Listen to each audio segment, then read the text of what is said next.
বৌদি আমি লাগাবো। না না, আমি কিছুতেই লাগাতে দেব না।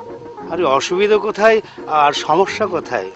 কোথায় অসুবিধা কোথায় সমস্যা সেটা আমি বুঝবো, তোমাকে বুঝতে হবে না।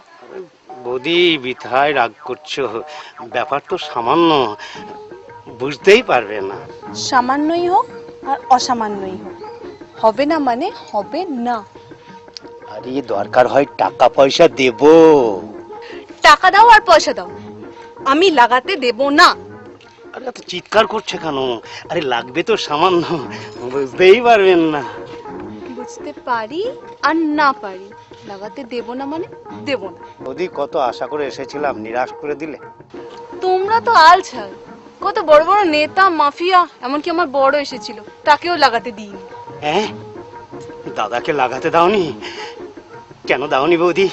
দাদার গন্ডগোলটা কি? মুখ পোড়া আমার বাড়ির দেওয়ালে মদের বিজ্ঞাপন লাগাবে বলে তৈরি ছিল, তাই আমি লাগাতে দিইনি। আরে আমরা মদের বিজ্ঞাপন দেব না, আমরা লালিপপ কোম্পানির হাতুড়ি মার্কা জাঙ্গিয়ার বিজ্ঞাপন দেব। জাঙ্গিয়ার বিজ্ঞাপন দাও আর ইয়ের বিজ্ঞাপন দাও, লাগানো হবে না, আসতে পারো। বৌদি একদম লাগাতে দেবে না? লাগাতে দিতে পারি, তবে একটা শর্ত। আরে শর্ত মর্ত যা বলবে কোনো আপত্তি নেই। বলছিলাম কি বৌদি, কোথায় লাগাবো? সামনে না পিছনে?